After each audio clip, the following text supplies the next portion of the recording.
Bismillahirrahmanirrahim. Assalamualaikum warahmatullahi wabarakatuh. Berita Al-Hijrah 30 Jun bersama saya Nazira Syaringat dan berikut tajuk utama malam ini.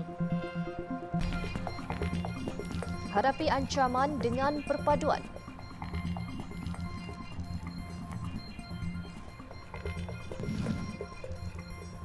Juga cubaan seluduk minyak ke Nigeria gagal.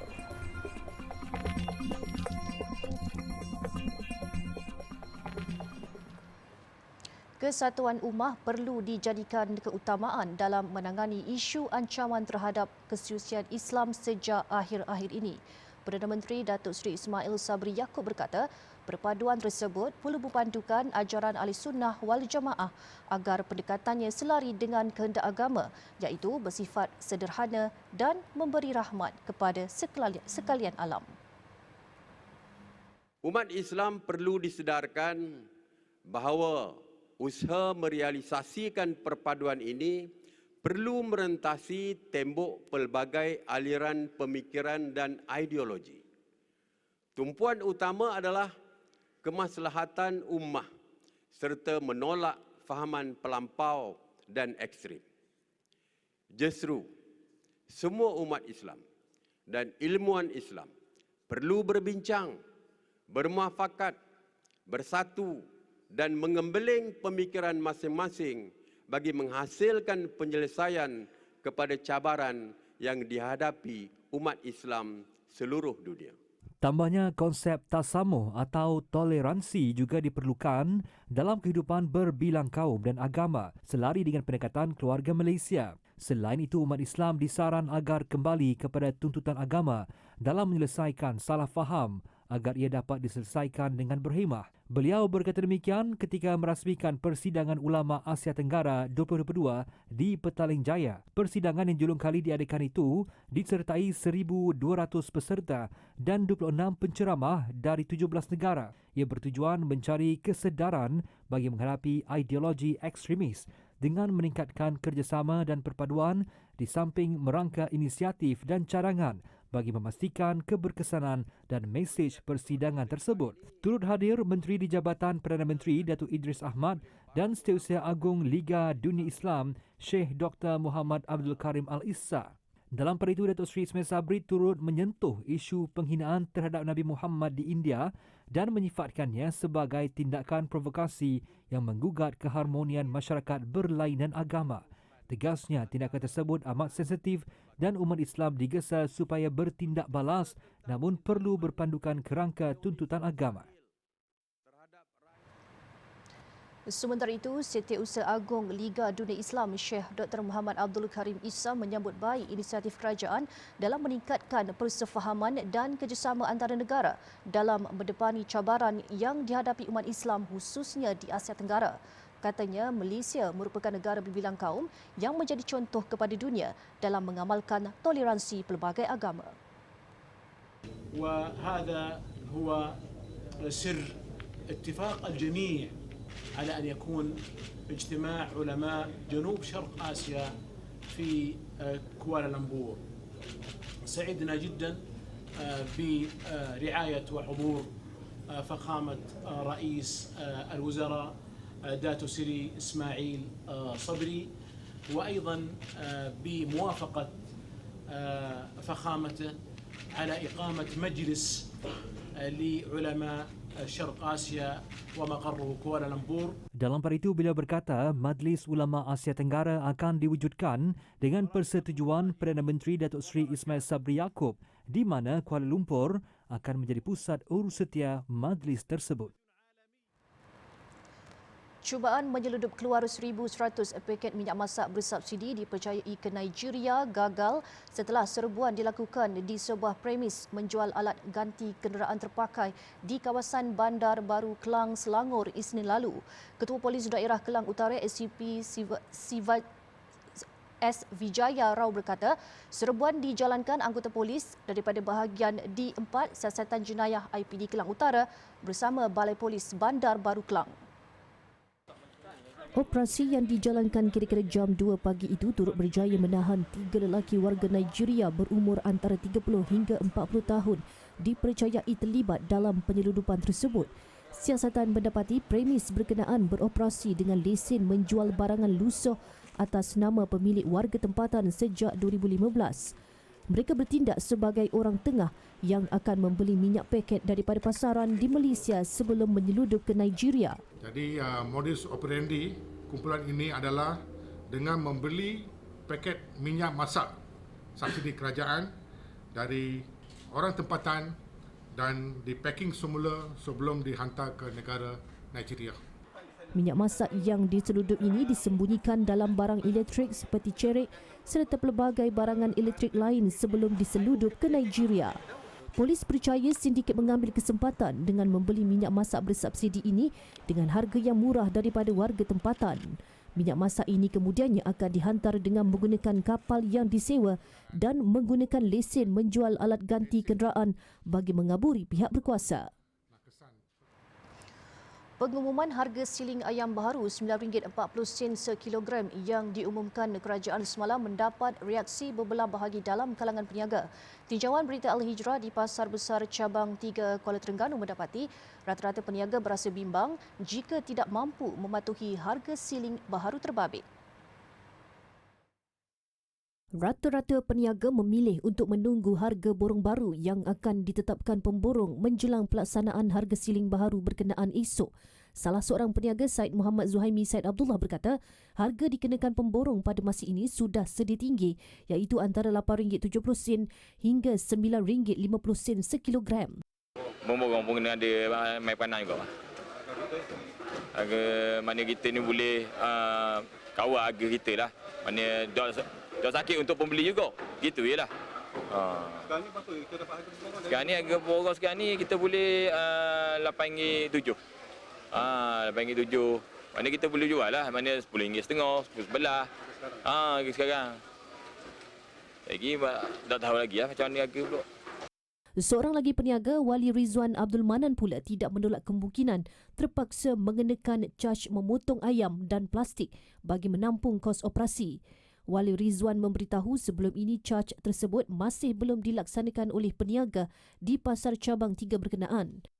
Kemungkinan besar pun kena ada kacah kalau mana keuntungan kita tu tak macam kita nak lah. Contoh mana terlampau rendah. Keuntungan kita tu rendah.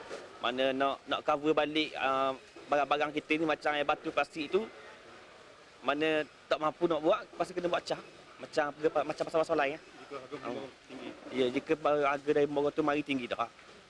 Dalam pada itu, seorang pengguna Zakaria Sembuk mengharapkan harga siling baharu ayam berharga RM9.40 dipatuhi semua peniaga. Pesara yang menetap di Kampung Tasik, Kuala Terengganu mengakui harga RM9.40 sudah membebankan, namun dia memahami kos operasi tinggi ditanggung peniaga ayam.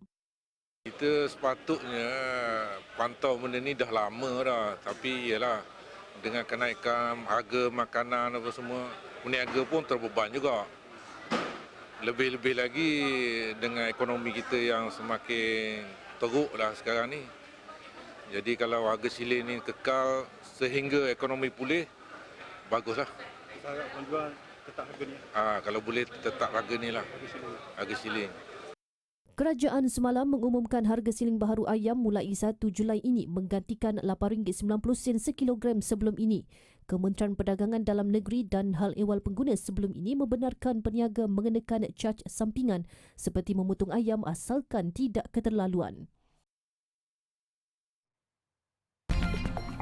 Mat kilau bukti filem berunsur dakwah dan kenegaraan mampu bersaing.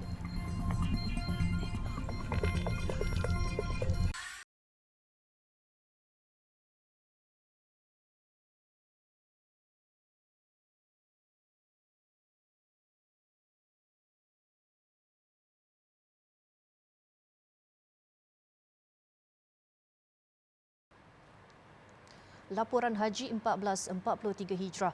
Buat pertama kalinya dalam operasi haji tahun ini, khidmat penjagaan spiritual diperkenalkan kepada jemaah haji. Ia bagi menangani kes-kes jemaah yang mengalami tekanan atau krisis spiritual. Laporannya bersama Fitri Musa dan juru kamera Kamaruzaman Mansur dari Makkah Al-Mukarramah. Khidmat penjagaan spiritual di bawah rombongan perubatan tabung haji ini dilihat relevan dengan musim haji. kerana ibadah ini menuntut kesabaran dan ketahanan diri dalam pelbagai situasi di Tanah Suci. Krisis spiritual jika tidak ditangani dengan baik boleh memudaratkan jemaah. Semasa menjalani ibadah di Tanah Suci ini, ada satu situasi yang dipanggil heightened spiritual experience yang boleh memberi kesan sekiranya tidak ditangani dengan baik, dia memberi kesan yang negatif kepada pesakit. Contohnya, pesakit akan mudah untuk mengalami spiritual crisis di Tanah Suci sehingga menyebabkan mereka tidak mempunyai kekuatan dalam menghadapi apa juga ujian. Malah ujian yang kecil pun mereka akan cepat untuk mengalah. Dr. Ahmad Fahmi berkata pihaknya membuat lawatan bilik ke bilik bagi mengenal pasti pesakit yang memerlukan khidmat spiritual. Saya ada berjumpa dengan seorang jemaah haji di Madinah.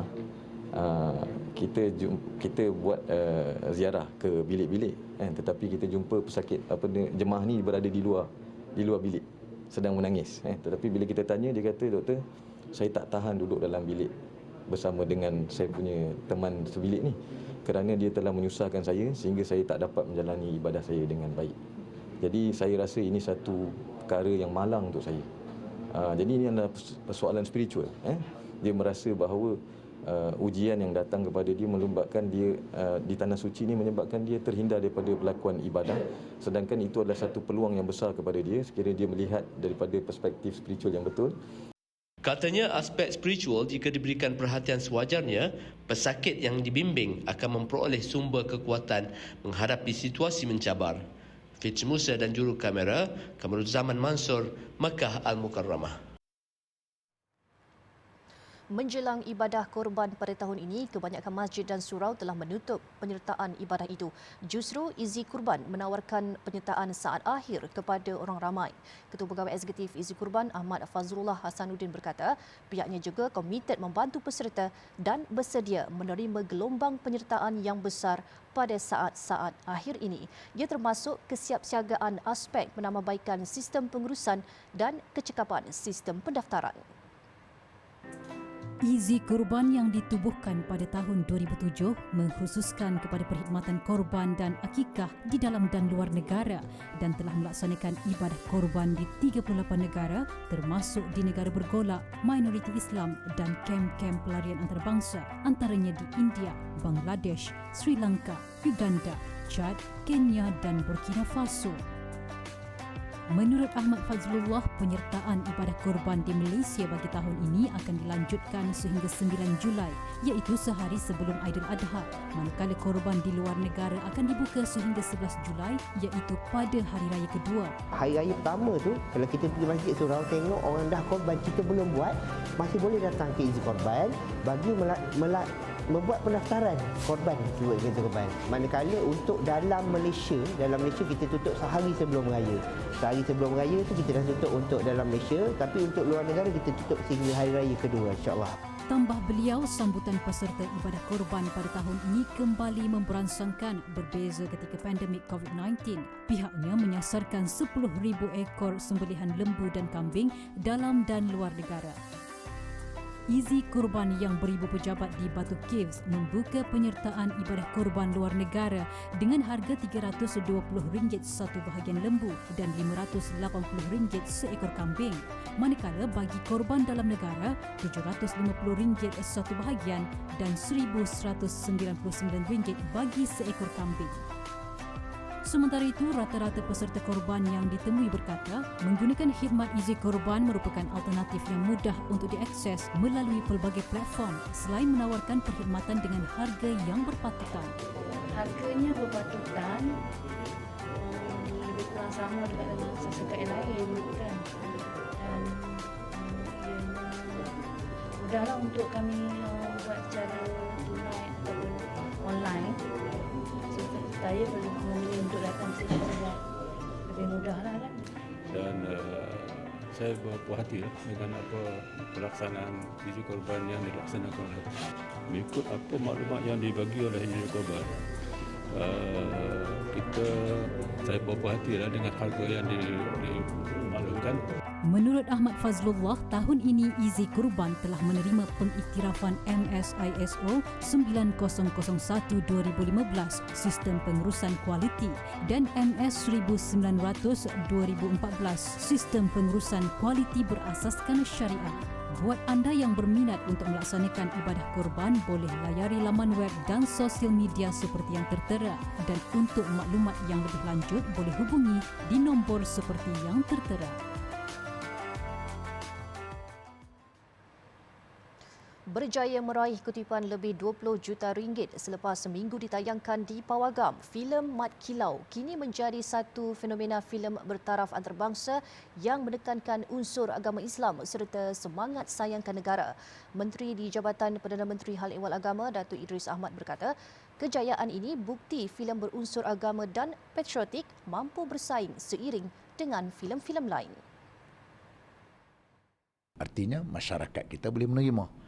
Tak adalah orang kata, nak buat office, mesti kita buat filem-filem yang bersifat lucah, yang bersifat soft porno sebagainya. Tak, nak buktikan bahawa masyarakat kita juga masyarakat yang ada etika, ada nilai. Mana majoriti di kalangan kita ni masih menerima tentang pegangan agama itu, masih lagi menjadikan satu dalam kehidupan mereka.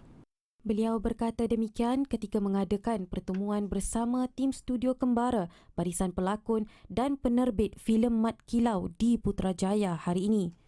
Tambah beliau, platform filem yang digunakan untuk mendidik masyarakat serta menyampaikan mesej tentang agama Islam dan semangat cintakan tanah air adalah satu idea yang boleh diguna pakai oleh semua pihak.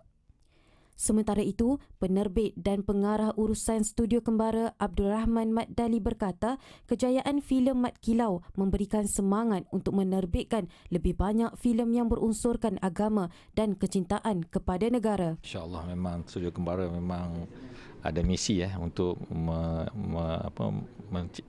menerbitkan banyak, saya ulang, banyak filem-filem yang sebeginilah. Sebab kita fikir inilah medan yang boleh merentas segenap lapisan masyarakat yang membawa mesej-mesej yang bagus, yang saya sebut sambil berhibur, tapi hiburan yang bermanfaat.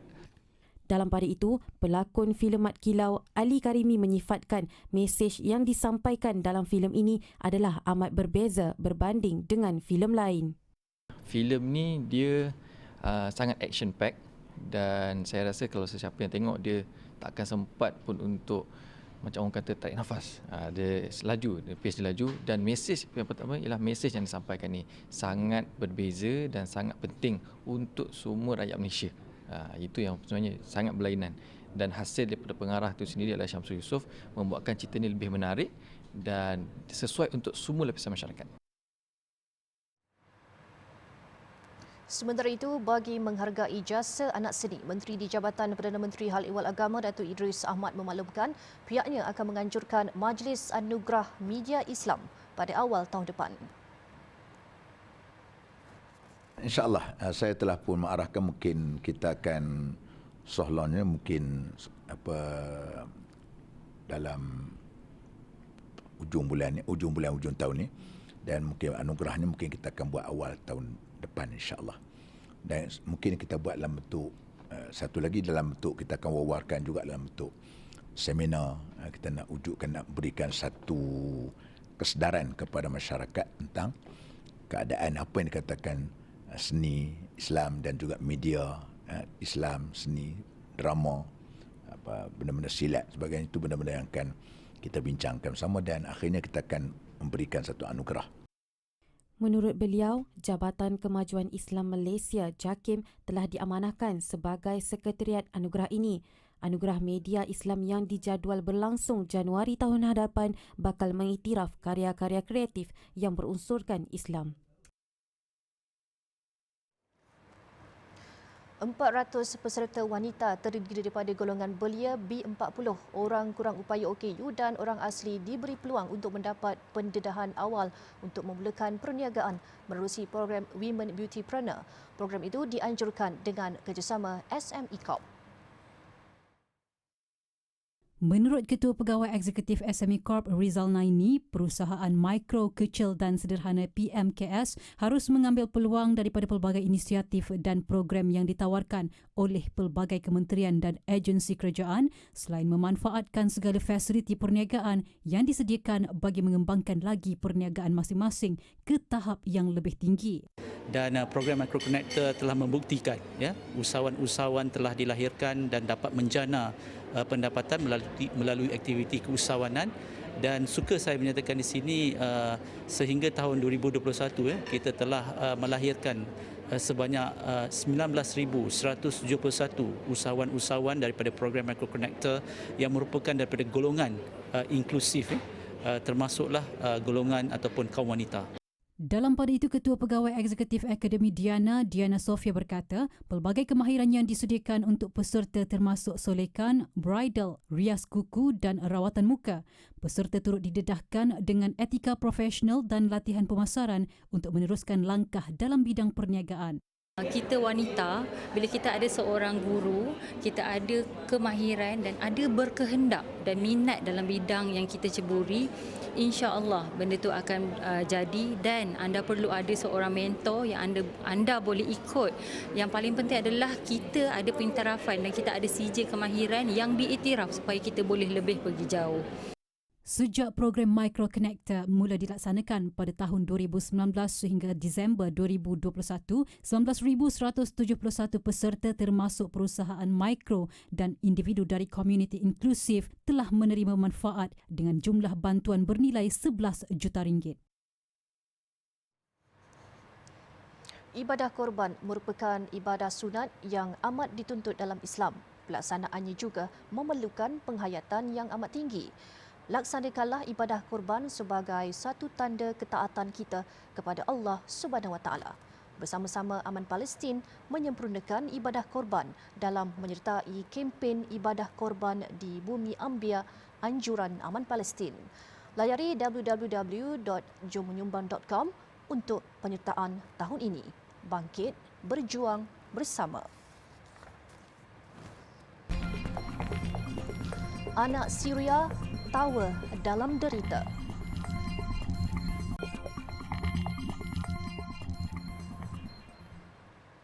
Terlalu daif. Itu keadaan yang dapat digambarkan wartawan Nur Hashimah Ismail ketika menjejakkan kaki ke kem-kem pelarian Syria di Azaz. Mengikuti misi kemanusiaan bersama MyCare Econsif di negara bergolak itu, beliau melihat sendiri betapa sukarnya kehidupan mereka di tanah air sendiri. Dari Azaz, Syria, Nur Hashimah Ismail melaporkan.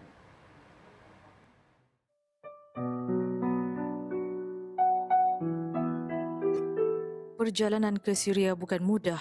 Selepas menunggu lebih 2 jam di pintu masuk sempadan di Kilis, akhirnya kumpulan kami dibenarkan masuk ke bumi Syria. Sejurus kemudian, kumpulan misi ini terus dibawa ke salah satu kem pelarian di Azaz. Saya tergamam melihat kemah usang yang didiami ratusan keluarga di sini. Bagaimana mereka boleh mendiami kemah kecil dengan ahli keluarga? Namun, melihat kepada keceriaan anak-anak Syria dan juga kecekalan wanitanya, saya yakin mereka cuba melupakan episod penderitaan yang mereka alami. Walaupun saya tahu mereka cuba bangkit, tapi segalanya sudah musnah. Mereka juga bergelut untuk terus hidup. Saya kini berada di salah sebuah kem pelarian di Azaz, Syria. Namun berada di bawah kawalan pihak kerajaan Turki dan menempatkan ratusan pelarian di sini, termasuk anak-anak ini yang sememangnya perlukan mendapat bantuan sewajarnya dari pihak-pihak yang mampu membantu mereka. Tanpa membuang masa, kumpulan misi ini terus mengedarkan barang-barang makanan harian, peralatan sekolah dan beberapa barangan lain sebelum bergerak ke destinasi lain. 2 hari di Azaz perlu dimanfaatkan sepenuhnya kumpulan misi ini untuk ke kem-kem pelarian lain. Selain kemah pelarian, kumpulan misi turut mengunjungi beberapa keluarga susah terpilih di sekitar Azaz yang disenarai pendek Atak Foundation, rakan strategi NGO MyCare.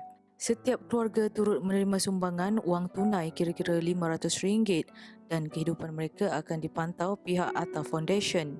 Setiap keluarga ini juga mempunyai cerita dukanya sendiri, menjadi pelarian di dalam tanah air sendiri. Ada yang hilang kaki, tangan, cacat penglihatan, harta kematian ahli keluarga. Kesemuanya akibat perang yang melanda Syria sejak 2011. Namun, anak kecil yang tidak mengerti apa-apa terus ceria, gembira. Fatul bersama 3 anak yang merupakan mangsa perang di Aleppo dan kini terpaksa mendapatkan perlindungan di Azaz. Mereka hidup dalam serba kekurangan dan kedaifan di sini dan mengharapkan bantuan yang sewajarnya dapat diberikan kepadanya. Dia hanya membesarkan 3 anak kecil ini seorang diri dan kadang-kadang terpaksa membawa mereka keluar bekerja demi sesuap nasib. Bayangkan.